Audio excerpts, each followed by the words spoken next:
Hello again, and welcome to another FTSG podcast. I am Cantium PS3, as ever, well, for the second time at least, and I'm joined by another three guests, one of which is the same, two of which are different. I'm sure you'll find them all equally amusing and entertaining. From last week we have back Zilrix, Matthew, long-time member of FTSG, member of the Wolfpack. I think all three of my guests are member of the Wolfpack. Oh, great. I feel like an outsider already. Anyway, say hello, Matt. Hello. Excellent. In second place, or second position in my introductions, is Sethinfamous, the guest I told you we were going to have, and he is here now. Say hello, Seth. Hello, everyone. And finally, a bit of a surprise. Last minute call up. We are very grateful to him for hopping on to his Skype at the last minute and joining us for this podcast. It is Timelinemc. Say hello, Timeline. Hey, what's up, you guys? Excellent. Today we're going to be talking about what we're excited about for the rest of the year. There are a lot of new releases coming out in the final 4 months of the year. I know I've pre-ordered 3 or 4 games that I'm excited about, and one of the biggest games that I'm looking forward to is Assassin's Creed Brotherhood, because I'm a massive Assassin's Creed fan. I didn't play the first one until after I played Assassin's Creed 2, and Assassin's Creed Brotherhood is it's going to be epic in the single player, but more exciting is the multiplayer. Have any of you actually seen the trailer for it? Yeah, the multiplayer trailer does look damn good. Is that the one with the harlot, or like the jester that is the assassin? Yeah, right. It's got them all like sort of trying to assassinate each other at the same time, sort of thing. Yeah, I'm not sure how many people. I think it's 8 people on one map or one section of Rome, and their task is basically to kill each other. I suppose it's a free-for-all at the minute. I'm sure there are other game modes that I'm not aware of, but it seems like a free-for-all in a rather large area, and you're supposed to assassinate stealthily the other people, or not stealthily, as the case may be. I just think it's going to be amazing, because Assassin's Creed is amazing, and killing people with blades in your hands and whatever else is just going to be epic. Are any of you actually going to get the game? Yeah. I'm gonna try and get it for probably Christmas or something, because I got Assassin's Creed 2 last Christmas, I think, and I was obsessed with that game. I think I played it for like 20 hours straight when I first got it. That's how I thought it was just amazing. It was yeah, I'm definitely pre-ordering it. Somebody else, Seth, are you going to get it? You should do. Yeah, I'm definitely getting it. I love Assassin's Creed 2. I never played the first one because I heard it was gay. And I have all the trophies for 2, so I'm hoping to get those, and then I'm going to play this new one.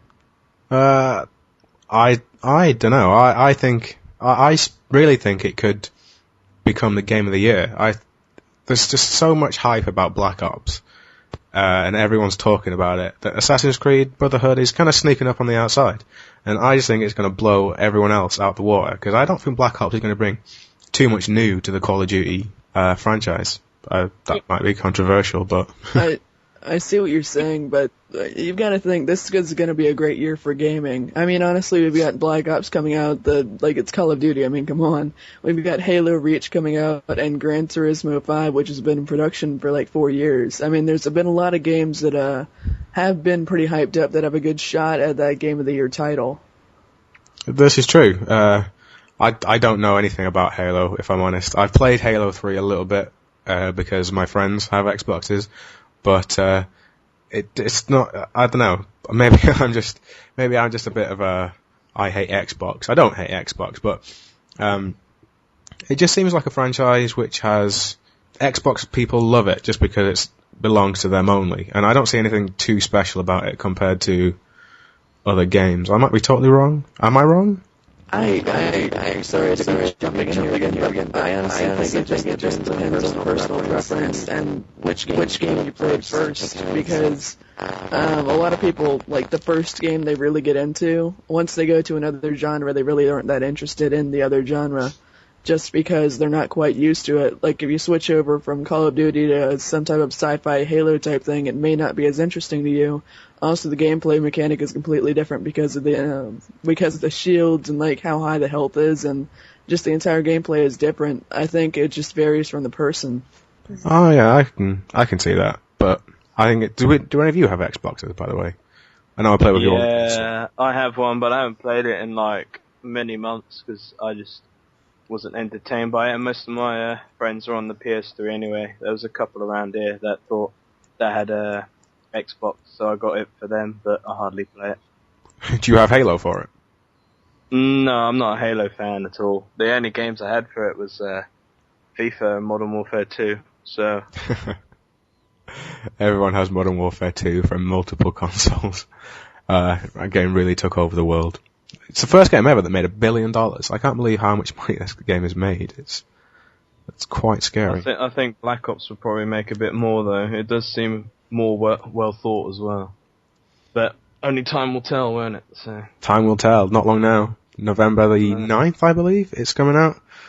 So it's just 3 months away, 2 months away. Oh, anyway, I'm sure every one of us is going to get it.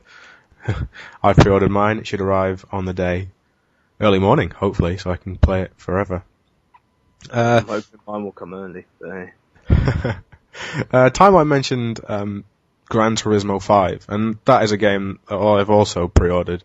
It's such an amazing game, and for a game that's been in production for 4 or 5 years, surely it's going to be the greatest driving game ever released. Well, Gran Turismo, I've only had one of them, which would be number 3, and I did spend many hours playing that because I just wanted to unlock all the cars and stuff because you could buy cars and whatnot on it, and like you had to spend hours racing around the same track just trying to get that money. Gran Turismo, has it been in for like making for like 4 or 5 years or something?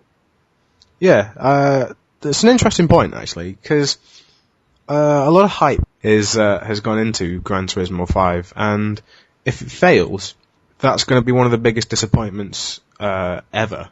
I can. It's a bit like who wrote Paradise City? I've got mind blank. The band. They released Chinese Democracy, which they've been working on for about 13 years. And it wasn't Guns N' Roses. That's the one, Guns N' Roses. And it wasn't as great as everyone had expected it to be. And it just turned out to be a massive disappointment, and I don't want that to happen with Gran Turismo. But do you think it's a good thing that games have such massive production times, or are you more keen on seeing something like Call of Duty, which is churned out one a year at a very steady rate? Well, me personally, I don't think it should be like every 1 year, but not to wait 4 or 5 years for just the one game. I think, 2 to 3 years for a game to wait like a sequel or something, that would be fine, because then you've got all the time before then to play the first or play other games to get hyped up for it. True that. 2 to 3 year wait time.